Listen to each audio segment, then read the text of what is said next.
네, 그러면 다음 내용으로 또 넘어가서 정리를 해보도록 하겠습니다.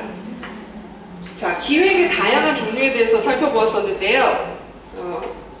집중해서 보셨으면 하는 것은 전략적 기획입니다. 한번 동그라미 해보시겠어요?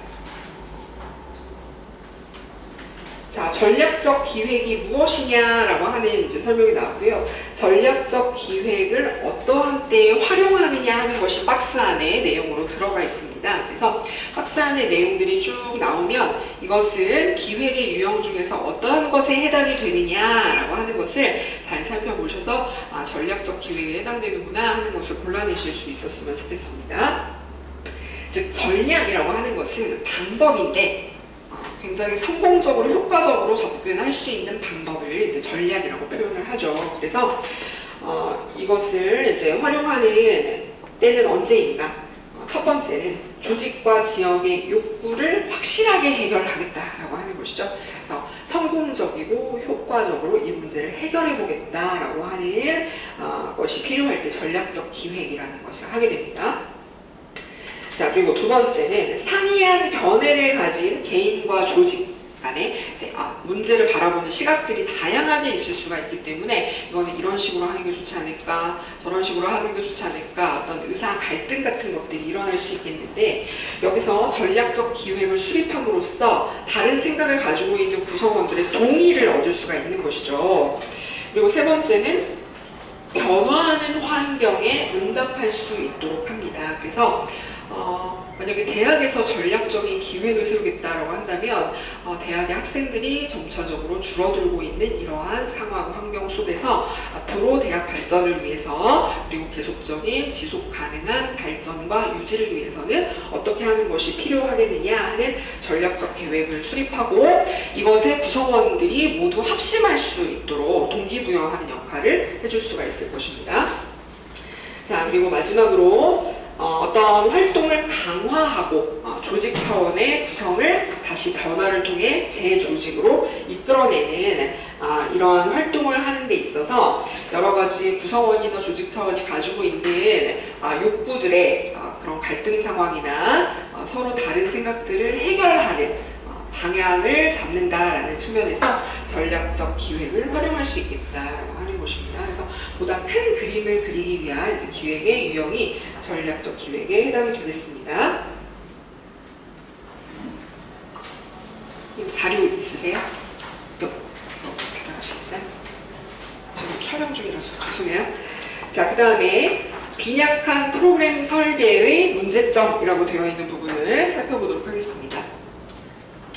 자, 프로그램 설계와 관련해서 선생님들이 잘 내용을 정리를 하셨으면 좋겠어요. 전반부 수업에서 가장 중요성을 크게 가지는 부분이 프로그램 설계입니다. 그런데 프로그램에 대한 계획을 전반적으로 세우는 활동이 바로 설계라는 이름으로 붙여졌었는데요. 우리 선생님들께서 모둠 활동을 통해서 이제 직접 수업 시간에 연습을 하셨던 것이 프로그램 설계의 핵심적인 절차이다라고 볼 수가 있겠습니다. 네, 그런데 그것을 제대로 하지 못하고 좀 빈약하게 설계가 되었을 때는 어떤 문제를 보이게 되느냐 하는 것입니다. 번잡스럽게 뭔가 계속 시간을 많이 들이고 야근을 하고 이렇게 하는데 준비가 제대로 갖춰져 있지 않은 상태에서 시간과 노력을 투입하는 것이기 때문에 성과로 연결되지 못할 가능성이 당연히 클 수밖에 없습니다. 그래서 직원 관리자들이 너무 조그마한 것을 위해서 많은 일을 해야 될 수 있겠다. 그죠? 계획이 잘 잡혀 있으면 효율적으로 딱딱 이거 하고 다음에 이거 하고 이런 식으로 할 수가 있겠는데 갈팡질팡하는 시행착오에 이제 낭비되는 시간들이 많을 수가 있는 것입니다. 그리고 기대해야 할 것이 무엇인지, 목적이 무엇인지가 불명확하다라고 하는 것. 목적이 불명확하기 때문에 이 프로그램이 갈등을 유발할 수 있습니다. 그래서 이제 저도 점프 프로그램에 대해서 계속 이제 보고를 드리고 있는데 지난주에는 총장님께서 이게 학생들의 불만을 야기시키는 것은 아닌지 한번 검토를 해봐야 되지 않을까 뭐 이런 말씀하셔서 깜짝 놀랐어요. 왜냐면 그동안에 상세하게 보고를 드렸는데 이제 갑자기 이렇게 말씀하시니까 어디서 무슨 얘기가 나왔나 좀 이런 게 궁금하기도 하고요. 그래서 만약에 이게 정말 불만이 나와서 누군가 보고를 한다거나 이렇게 되면 내년에는 같은 방식으로 운영되기가 어려울 수도 있겠다. 좀 이런 생각을 할 수밖에 없죠. 이제 담당자이기 때문에. 그래서 내년에는 어떤 방향으로 약간 변화를 가져오는 게 필요할까 이런 부분을 준비를 할 필요가 있겠습니다. 그래서 프로그램 후원자가 목적이 불분명하다라고 했을 때는 이것의 성과를 기대하면서 확실하게 내가 밀어줄게 라고 하는 부분이랑 연관이 되지 못할 수 있겠다라는 것입니다. 근데 반대로 이제 저희가 55명을 모집을 했는데 그 아이들이 똘똘 뭉쳐서 굉장히 끝까지 한 명도 빠지지 않고 열심히 하는 모습을 보여줬다라고 하면 믿음을 갖고 내년에도 소수가 되더라도 모집이 잘 되지 않더라도 일단 운영은 그대로 하는 것으로 해봐라 이렇게 확신을 얻을 수가 있겠죠. 자, 재정 지원자는 이제 직원들이 뭔가 바쁘게 움직이고 있지만 성과가 뚜렷하지 않다라고 했을 때는 내가 뭘 도와줘야 하는가 또한 불명확하게 이어질 수 있다라고 하는 부분이 되겠습니다. 그래서 많은 일을 하면서 문제 상황을 해결해 나가고는 있지만 수행력은 개선되지 않을 수 있다. 라고 하는 것이죠. 그리고 아이디어 회의를 한다거나 이랬을 때 큰 줄기 하에서의 설계가 명확하게 이루어지지 못했기 때문에 그 시점에서 반짝 아이디어가 채택이 되어서 운영을 했다가 또 실패를 한다거나 이런 위험 부담이 크다라고 볼 수가 있겠습니다. 그래서 프로그램 설계라는 것이 중요하다라는 것을 결론적으로 이제 꼭 기억을 하셨으면 좋겠고요. 프로그램 설계 절차를 어떻게 실습해 오셨는지 하는 부분을 잘 정리하시기 바랍니다. 자, 그러면 프로그램 설계 시 고려할 점이라고 해서 세 가지 내용이 등장했는데요. 세 가지이기 때문에 문제 유형이 어떻게 나올까요? 고려할 점에 해당되지 않는 하나를 골라라 뭐 이렇게 내기 쉽죠. 네. 그래서 문제 유형도 좀 예측해 가시면서 정리를 하셨으면 좋겠는데요. 먼저 첫 번째는 다양한 가치 줄쳐보시겠어요? 다양한 가치에 근거해서 설계되어야 한다라는 것입니다. 이 가치에 대한 측면은 두 가지로 우리가 생각을 해보았는데요. 어떤 요구가 있는가 하는 부분이었습니다. 그래서 다양한 요구에 부응할 수 있어야 한다라는 것이었고 그 요구라는 것은 반대로 뒤집으면 문제가 있다라고 하는 것으로 생각해 볼 수 있다라고 이제 우리가 실습을 했었죠. 그런데 프로그램 설계를 할 때 이제 가치의 측면은 우리가 공공선이라는 것을 추구하기 위해서 특히 평생교육 프로그램이라고 하는 것은 성인 학습자 그리고 고령화 사회에서 다양한 학습 요구에 부합하는 가치를 실현하기 위해서 이제 마련된 것이다 라고 볼 수가 있겠습니다. 다음 두 번째, 필요한 모든 정보에다 줄쳐보시겠어요? 설계를 하기 위해서는 필요한 정보를 확보하는 것이 중요합니다.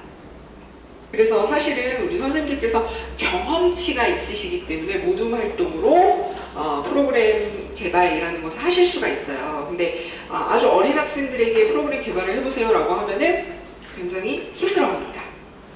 왜냐면 이 학생들의 경험과 지식 수준이 풍부하지 못하기 때문에요. 그래서 어디 가서 찾아온다거나 해야지 프로그램을 구성할 수가 있을 것입니다. 그래서 정보를 많이 확보할 수 있도록 하는 것이 굉장히 중요하고 대상자에 대한 정보를 요구조사, 학습자 특성 분석으로서 할 수가 있겠죠. 그래서 인구 통계학적인 정보, 성별, 그리고 어디에 사는지, 사회경제적인 지위가 어떻게 되는지, 관련되는 선수학습의 지식 정보가 어떻게 되는지 뭐 이런 것들을 확인할 수 있는 것뿐만이 아니라 프로그램을 다른 곳에서 어떻게 운영하고 있느냐 이런 전문 객관화된 어떤 정보 같은 것들을 확보할 수 있으면 도움을 많이 받을 수가 있을 겁니다. 그래서 기관 전문가라거나 어떤 자료실에서 제공하는 전문 서적이라거나 그리고 이 분야의 전문가를 실제적으로 만나서 인터뷰를 하는 이런 정보들을 많이 활용하는 것이 프로그램 설계에 도움을 받을 수 있는 방법이 되겠습니다. 자, 다음 세 번째는 프로그램 개입 수준에다가 줄쳐보시겠어요? 개입 수준을 분명하게 해야 됩니다. 그래서 우리가 할 수 없는 것은 이 범위에 넣지 않겠다라고 하는 것을 명확하게 해야지 왜 그 부분은 다루지 못했습니까? 라고 하는 나중에 비난이라거나 책임에서 벗어날 수가 있는 것입니다. 자, 클라이언트의 다양한 수준에 따라서 개입할 수 있다라고 하는 것인데요. 하지만 많은 클라이언트를 대상으로 하는 프로그램에서 하나의 난이도나 수준 같은 것들을 설정해두고 시작을 할 필요는 있습니다. 하지만 그 수준에 대해서 너무 쉽다라고 생각하는 학습자가 있을 것이고 너무 어렵다고 생각하는 학습자가 당연히 있을 겁니다. 그러면 어떻게 그 요구에 부응할 수 있을까요? 유연성을 가져야 됩니다. 그래서 뭐 모둠 활동을 해보세요 라고 해서 모둠별로 개별 피드백을 제공해 드린다거나 아니면 온라인 공간을 통해서 개별적으로 어떤 요구가 있는지 질문사항이 있는지 이런 것들을 확인해서 커뮤니케이션을 할 수 있도록 하거나 그렇죠? 쉬는 시간에 좀 표정이 안 좋아 보이는 학습자분에게 다가가서 뭐가 어려우세요? 뭘 도와드릴까요? 뭐 이렇게 접근을 한다거나 이런 노력들이 필요하겠습니다. 자, 그러면 이제 마지막으로 욕구에 대한 부분을 정리해 보도록 하겠는데요. 자, 앞선 퀴즈에서 브래드쇼라는 이름이 나왔었죠. 하지만 이름을 시험 문제에 내는 그런 출제는 하지 않습니다. 네, 너무 걱정하지 마시고요. 네, 이름이 하나밖에 나오지 않았기 때문에 어렵진 않으시겠지만 얘가 나오는 건 아닙니다. 브래드쇼는 욕구의 유형을 몇 가지로 구분했나요? 네, 네 가지로 구분했습니다. 그 각각의 욕구의 특성이 무엇이냐 하는 것을 잘 구별해내실 수 있도록 정리를 하셨으면 좋겠습니다. 그래서 누가 욕구의 기준을 정하는가에 따라서 이제 네 가지 유형으로 설명을 하고 있는데요. 첫 번째, 규범적 욕구 한번 동그라미 해보시겠어요? 자, 전문가에 의해서 정해지는 겁니다. 규범이라는 것은 당연히 우리가 지켜야 하는 바람직한 상태를 의미한다라고 볼 수가 있기 때문에요. 그러면 전문가가 이러한 프로그램이 마련되어야 해요. 왜냐하면 이런 욕구가 있기 때문입니다. 이렇게 설명하는 것을 근거로 해서 프로그램의 이제 마련으로 이어지게 된다라는 것인데 전문가에 의해서 이제 사회적, 교육적 조건과 상황이 설명되는 부분을 근거로 한다라는 것이죠. 그래서 사회적으로 이러해야 하는데 그 수준에 미치지 못한 부분이 있습니다 라고 했을 때는 그 영역에 있어서의 사회적인 욕구가 있다라고 설명을 하는 것이 바로 규범적 욕구에 해당이 된다라는 것입니다. 그런데 전문가가 어떤 사회적인 욕구가 있을 겁니다, 이게 필요할 겁니다 라고 설명하지만 개인의 차이가 있을 수밖에 없다라고 하는 한계를 또 생각해 볼 수가 있겠죠. 클라이언트가 진짜 그런 욕구를 드러내지 않을 수 있다라고 하는 기준이 사람마다 다를 수 있다라고 하는 이제 논란의 소지가 있겠습니다. 다음 두 번째, 인지적 욕구에다 한번 동그라미 해보시겠어요? 이것은 인지라는 것은 클라이언트 학습자가 자신의 머릿속으로, 마음속으로 나 정말 나한테는 이런 게 필요한 것 같아 라고 생각하는 욕구의 유형을 의미하는 것입니다. 이것을 확인하기 위해서는 사회조사 한번 줄쳐보시겠어요? 뭐가 필요하세요? 우리 시민대학에 A, B, C, D, E라고 하는 프로그램을 개설할 건데 이 중에 정말 필요하다고 생각하시는 것에 체크해 주세요. 뭐 이런 식으로. 그렇죠? 설문조사나 인터뷰 등을 통해서 인지적 욕구를 조사할 수가 있겠습니다. 그런데 내가 뭘 원하는지를 모르겠다 하시는 분들이 생각보다 굉장히 많다고 이제 그때 얘기를 했었고요. 그리고 개인마다 욕구가 서로 다르기 때문에 그리고 상황에 따라서 많이 달라질 수가 있다라고 하는 부분을 이제 유념해야 할 것이고 이런 프로그램이 있으면 저는 듣고 싶어요 라고 응답을 했지만 실제 수강 신청을 하는 행동으로 표현으로 연결이 되지 않는 한계가 있다라고 하는 것 때문에 이제 등장하는 것이 바로 세 번째 표현적 욕구이다 라고 했었습니다.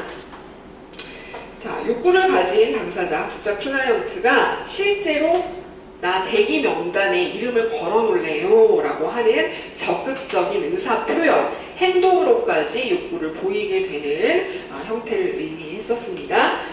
실제 프로그램에 참여하고 있는 사람 수가 전년도에 평생교육 프로그램 개발론이라는 과목을 신청했던 학습자 대비 올해도 어느 정도는 될 것이다 이렇게 예측해 볼 수 있는 형태가 되겠습니다.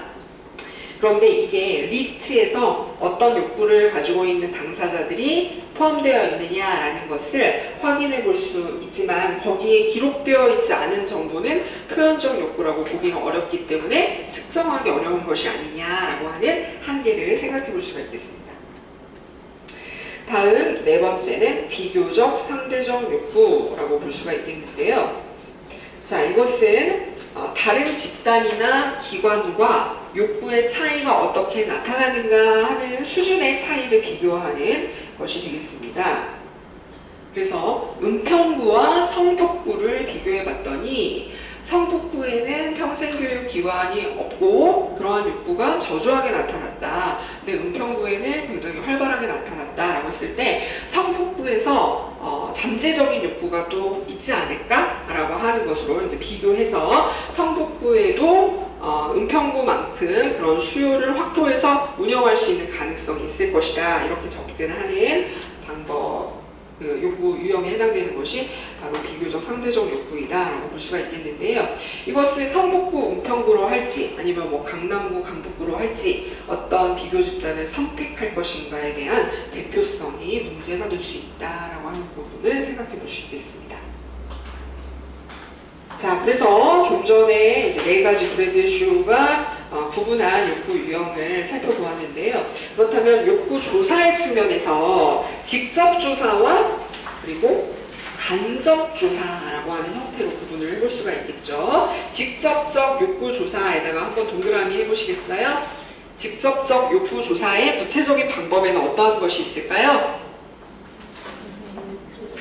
서베이, 그죠? 설문조사를 한다거나 그리고 인터뷰를 한다거나 표적 집단 서베이라고 하는 것은 특정 관심을 기울이는 집단에게만 이제 조사를 하는 방법입니다. 초점 집단 기법이라고 하는 것은 포커스 그룹 인터뷰라고 해서 한 4명에서 5명 정도의 어떤 그룹핑을 해서 거기서 인터뷰를 심층적으로 하는 기법을 의미합니다. 공청회 포럼에서 궁금한 것을 물어보는 방식으로 직접 조사를 하는 욕구의 유형에는 무엇이 있나요? 인지적 욕구. 아까 클라이언트가 내 머릿속에 마음속에 나는 무엇을 하고 싶다라고 하는 것을 끄집어낼 수 있는, 그죠? 인지적 욕구 유형. 그리고 실제로 내가 프로그램에 등록할 의사가 있느냐, 수강 신청을 할 의사가 있느냐 하는 것을 확인해 보는 것을 직접 조사를 통해 가능할 것입니다. 그래서 2가지 해당이 되는 것이고요. 간접적 욕구 조사는 이제 문헌 정보 분석, 수집 이런 것들을 통해서 확인할 수 있는 욕구로서 전문가가 어떻게 생각하고 있느냐 하는 규범적인 욕구와 그리고 다른 기관과 우리 기관 그리고 지역 공동체 내에서 어떤 차이가 나타나고 있느냐 하는 것들을 통계 자료 등을 통해서 확인해 볼 수 있는 방법으로서 간접 욕구 조사를 실시할 수 있겠습니다. 그래서 마지막으로 이제 하나가 남았는데요. 프로그램의 개념. 우리 교과목 이름이 뭐죠? 평생교육 프로그램 개발론입니다. 그래서 평생교육 프로그램에다가 한번 동그라미 해보세요. 자, 프로그램의 정의, 개념, 설명이 무엇이냐 하는 것을 잘 정리를 하셨으면 좋겠는데요. 우리 은평시민대학에서 운영하고 있는 주요 사업과 활동의 이제 묶음을 프로그램이다라고 볼 수가 있겠습니다. 그래서 상반기에 운영되는 거, 뭐 하반기에 운영되는 거, 시간표가 어떻게 구성이 되는가 이런 것도 프로그램의 주요 개념 포함이 된다라고 볼 수가 있겠죠. 그래서 이 프로그램을 구성하는 데 있어서는 목적과 목표를 수립해야 되는데 그것은 기관의 설립 이념, 비전에 또 영향을 받게 되는 측면이 있고 그리고 목적과 목표를 설정하면은 그것이 세부 서비스의 활동과도 연관이 된다라는 것을 살펴보셨습니다. 그래서 이와 같이 평생교육 프로그램이라고 하는 것은 평생교육 영역에서 추진되는 사업의 기본 단위이다라고 정리를 해볼 수가 있겠습니다.